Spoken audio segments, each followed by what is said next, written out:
hop inside, that's all right with you? Okay, so I'm in drive, audio's running, YouTube's going, your kids will be happy while you're on a road trip. That is fantastic, and I think that's certainly a reason to get this device. Keep the kids happy in the back. Hey everyone, it's Tesla Tom. Thank you so much for joining us today on Ludicrous Feed.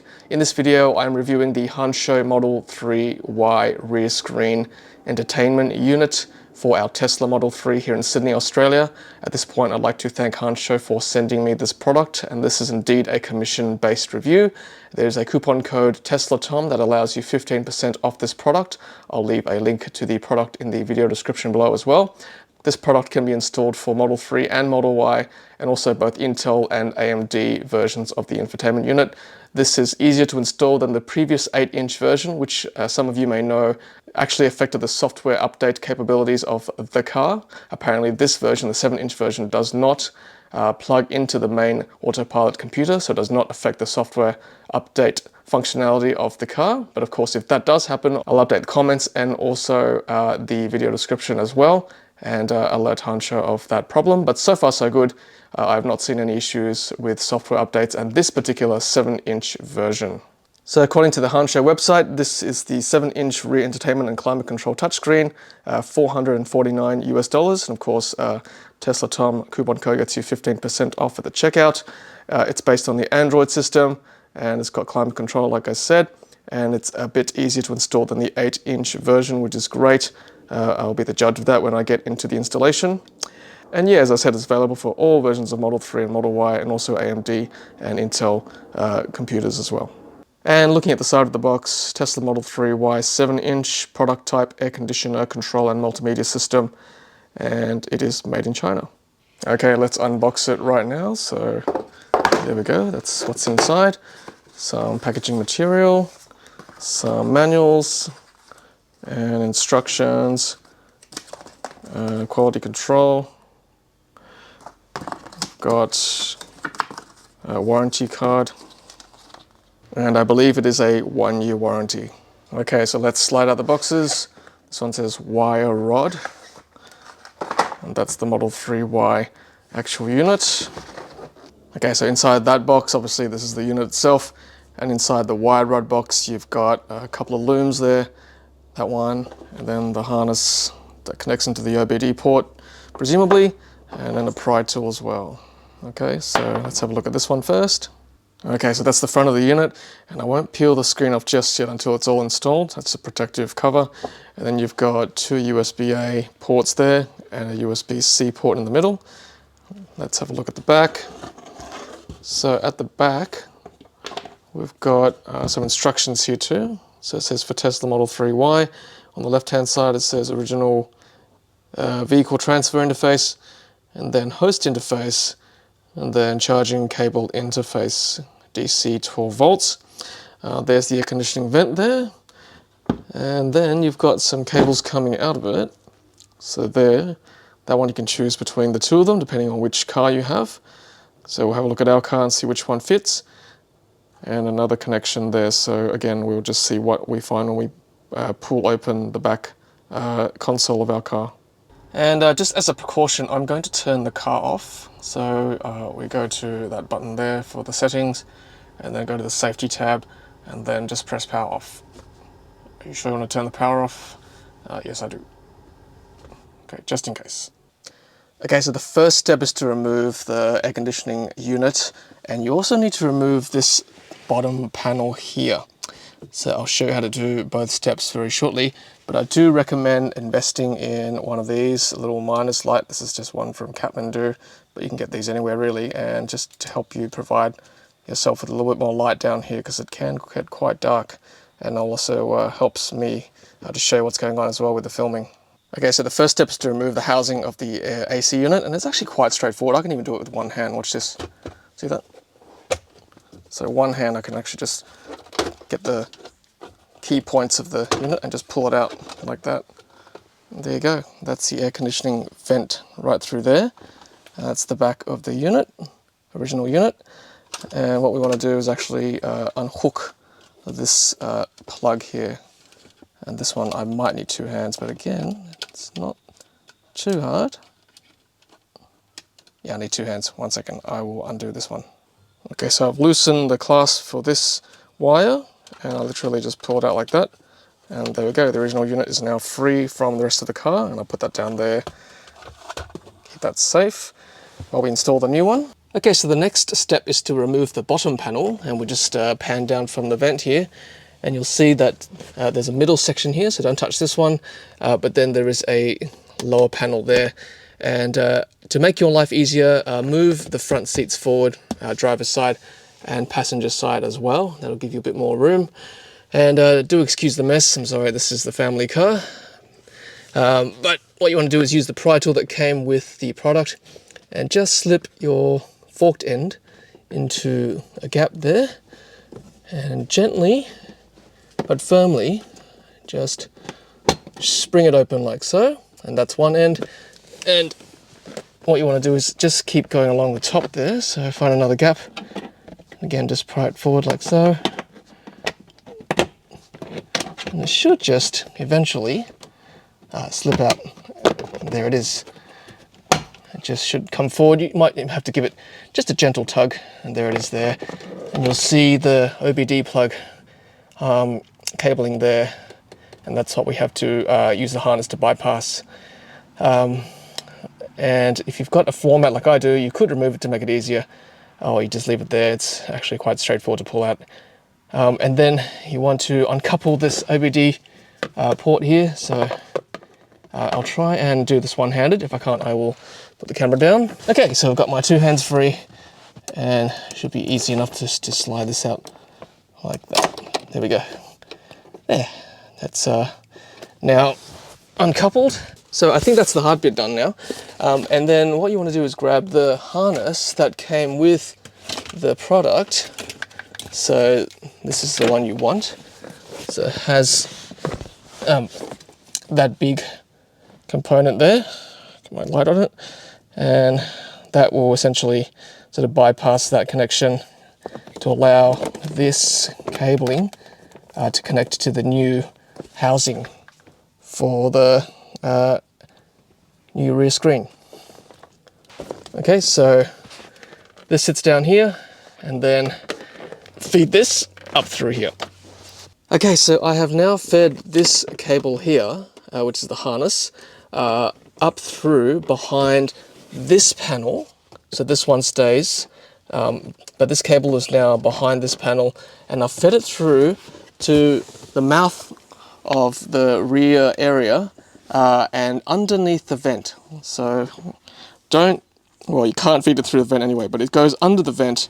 And the easiest way to do this, and the other end, by the way, looks like this. So it's like the that poly-colored plug and the green cable on the other end.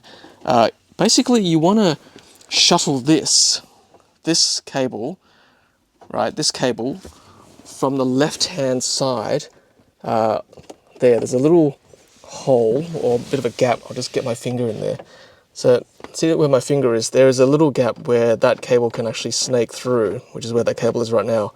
So go through there, and then use one hand to keep sort of feeding it up, and then use your other hand to gently reach in there. It's really tight. My fingers aren't the biggest, but they just reach in there. And as soon as you find the tip of the other end, which is that tip there, just be very careful, don't damage it, but just sort of grab that and just snake it out, or pull it out very gently out like that. This other end may get caught, just a word of warning. Just be careful again, just to gently get that through, because if you look inside there, that space is super tight. I'm sorry, the lighting is not great in here, but it is a tight space, so you may have to use your fingers to feel what's in there, but you manage it. It's not super tough. I'm just giving you a heads up. That's what you need to do. Okay, so back down here where the OBD port is, I'm just putting the harness on, so I'm going to give you that satisfying click. Oh yeah. And then the other end of the harness, same thing, satisfying click. Oh yeah. Okay, and then up at the terminal end, just match the wires up. It's fairly straightforward. Multicolored wire, multicolored wire. It can only go in one direction, so match them up, and then just, this one is not a satisfying click. Just sort of Goes in with that little click, but not as good as down below. And then the other plug is for charging. So you've got two options depending on which car you've got. We've got the older 2019 version, so that's the plug from the car that we took out from the original housing, and then that just goes straight into there. Okay, so I've guided the two ends together, and this should give us a satisfying click. Yep, sure does. And yeah, in terms of connections, the new unit is basically now connected to the car, and all we need to do now is test it. Okay, so now at this point it's about cable management. As you can see, there's quite a bit of slack there, so from the top end I will just be pulling some of this cable up like that, so that it just, there we go, pulls up a little bit more, so it's a bit tidier down below. So that black wire is essentially all the way into this section here underneath the vent. Just a bit more of a tug, and there, that's a bit neater. And then you can just tuck the wires into this section there to get that all in check. Okay, so as you can see, I've tidied all my cables up nice and neat. And then to close it, you want to match, see that connection there, right? That one goes in there, and same with the other side as well. There's a corresponding connection, and I should just be able to close this up. Okay, so the housing is about to go in, so I'm doing this one-handed once again, and just push it in like so. There. Okay, so that's fairly secure, at least the top part is. I'll deal with the bottom one in a second. But yeah, that's all flush now, and as you can see, the screen does not interfere with the vents at all, unlike the 8-inch version we reviewed earlier. So, I guess now we test it. Okay, moment of truth, peel it off. Ooh, satisfying. Hey everyone. Okay, that's what it says, Model 3Y, it is starting up. Ta-da! Looks like we're good. Looks okay. Okay, so my concern was that I couldn't get the bottom panel back because of the quite chunky harness now that sits here, but I'm going to try, and I think probably can't sit because it's quite malleable anyway, so let's try. There we go, so that's shut in there, that's firm. Happy days. Okay, so let's go through the functionality of the rear screen, and let's compare it firstly to the old unit, or the unit that came with the car. As you can see, the air conditioning vent is a little bit smaller than what it used to be, probably half the size. And also the old unit, you could manually turn it like that, whereas now the panes are fixed. And the old unit, or the previous unit, came with two USB-A ports, and the newer Model 3s and Ys have USB-C ports. And now there's 3 ports. There are 2 USB-A ports and a USB-C port as well. And let's go through the screen now. So this is the climate control menu, and you can turn the unit on and off, or the air conditioning, from the back here. So off like that, on like that. And take note too, you must have it on from the center screen from the car. So just show you where to find that. So I go to the air conditioning menu, and you must have the rear fan on like that for your passengers at the back to enjoy the menu down here. And then you can see there the outside temperature is 24.5. You can see the car's current state of charge there. You can press that. It gives you a nice graphic there as well. And then from here you can press keep, so keep the air conditioning on like you can from the front screen. Purification, you can blast the cabin. Hear the fan going off there. Ambient light, not too sure what that is, can't see any difference in the cabin. And then you obviously can change the temperature from the back there, and that only affects the rear vents, because as you can see I've gone to 23.5 there, but the front screen still shows 21. So that's good, they're separated now. You can adjust from the back, and it keeps to the back only. And then from here you can turn on and off the AC if you just want the fan on. You can recirculate or not. You can put the seat heaters on. And you can discreetly go 1, 2 or 3 with settings, or you can turn them all off like that. And you can also increase the flow of the air conditioning using this slider here. So if you want more flow, like that, you can hear the air coming through. If you want to reduce it, it's like that. And if you want to close the vent altogether, you can just shut it off. That's no flow. Alright, so these two buttons here, they don't really do much because I don't actually have the screen hooked up to the seat. Now you can do that. The kit comes with an extra loom like this. So I've purposely not connected the this wire to the seat, because this menu here, you can actually adjust, you can adjust the seat if you want, or the front seats from the back. I'm not really sure why you'd want that. I don't want my passengers affecting my driver's seat or the passenger seat from the front, so I've purposely not installed that, but the option is there if you want. Interesting too, if you open one of the doors, so just go back to the air conditioning settings. So if I open the back door, for example, you can see that, you can see the back door is open, or if the charge port is open there. So that's quite handy information. So I said that this menu didn't work, but this one, I think the seatbelt indicator may come on when you're in drive mode. It might tell you whether... Actually, I'll do that right now. I'll test that right now. I'll just go in there and put it into drive. Okay, so I'm in the driver's seat now. Okay, so now that the car's in drive, you can see which seats are occupied and which seat belts are off. So if I put on my seat belt here in the front seat, okay, so that means that, that red indicator goes off for the front seat. And then Joy will put her seat belt on in the back left corner, and that goes off as well. So that's good to know. Is it drive or is it related to the driver? Okay, what if I go into park? Ah, okay, so the car doesn't necessarily have to be in drive either. So it's related to there being someone in the driver's seat. Yes, so someone must be in the driver's seat for this to work. Okay, that's good to know.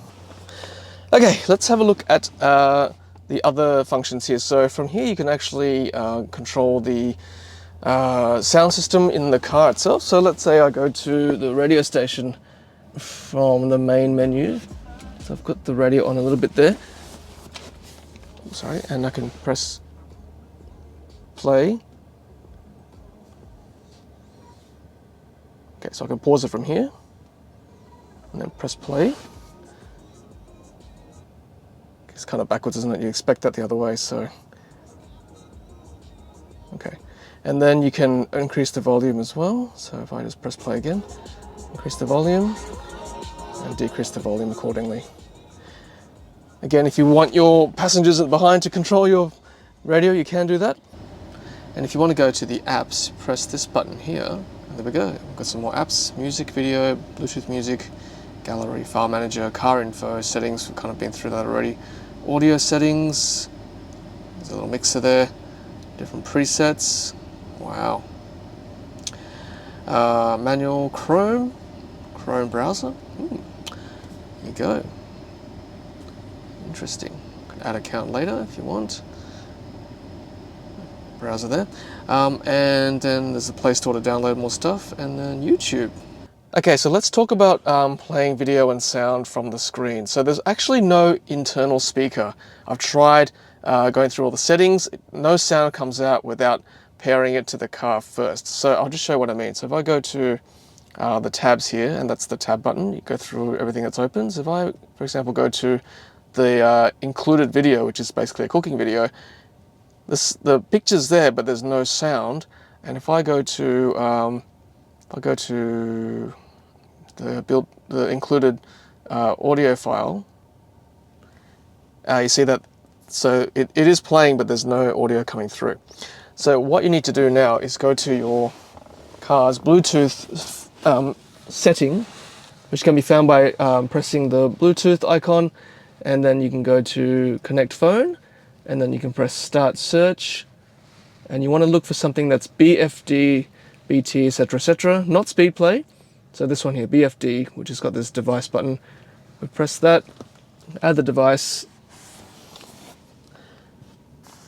and then, okay, so it is connected, and There we go. So the sound is coming through the car. All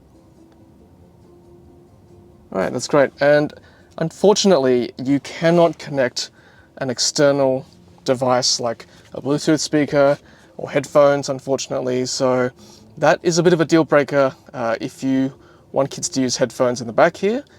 If you don't mind having audio coming through the car, then this is an option for you. Okay, and just to test, YouTube does work as well. So I'll just go to YouTube.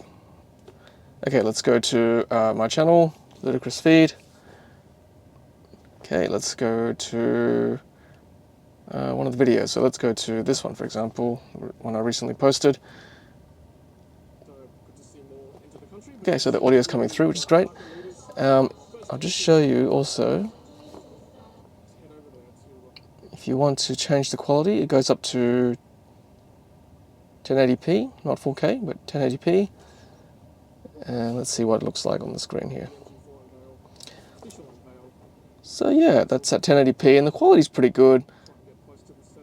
It's fairly smooth and pretty close to another mobile device or computer that I've watched this on before, which is great. And also, I just wanted to test to make sure this still goes when you are in drive. So I'm just going to go to the driver's seat. Okay, so I'm in the driver's seat now. The YouTube video is running, and let's put the car into drive. Okay, so I'm in drive, audio's running, YouTube's going, your kids will be happy while you're on a road trip. That is fantastic, and I think that's certainly a reason to get this device. Keep the kids happy in the back. Okay, so that's the basic controls of the car. The next most important thing is to make sure that the charging works. So I've got it plugged into USB-A on this side, and there it is. It is charging my phone at the moment, which is great. I've also brought along with me a USB-C cable plugged into the middle, and once again it is charging my phone. There's the green icon plugged in there, and finally it's also charging on the left port, USB-A as well. There's the green battery symbol, that means it's working. And I've also noticed that this port has the music note symbol. Presumably that's the data port. You can play music and video and all that with this port. And this side is just the charging symbol, so take note of that. Okay, so I'm now downloading Google Maps from the Android Google Play Store. Putting my details in and all that, but it's downloading Google Maps. And actually my daughter this morning asked me when I dropped her at school, can it show maps? And I think that would be another reason to buy this product if you've got kids in the back. Instead of them asking you all the time, are we there yet? They can possibly see where we're going and how far away the destination is. So let's see if this works. Okay, so we've successfully installed Google Maps, and here it is. And again, great for the kids or people in the back to track where we're going. You can even, put directions in. If we want to go somewhere like Melbourne, and then you can see all the instructions turn by turn. And check this out, I've actually paired my iPhone to the rear screen, even though it's an Android device and it's playing nicely. It's actually allowing Apple CarPlay onto the rear screen as well, and that would be super handy. And it's doing it wirelessly. See, nothing is connected down here, and it's just being paired to my phone. Alright everyone, you've been watching Tesla Tom and Joy from Ludicrous Feed. This has been the Hansshow 7-inch updated rear entertainment unit. Great device if you've got regular passengers in the second row. You'll be able to keep them entertained with audio-visual multimedia such as YouTube, and also the maps. As we saw, you can keep track of where you're going, keep the driver accountable, and also good for controlling the climate, as you can see from the back as well. So all in all, great device. I'll leave a link to the product in the video description below, and don't forget to use my coupon code TESLATOM for 15% off site-wide at Hansshow. Thanks for watching everyone, and until the next Ludicrous Feed video, happy charging.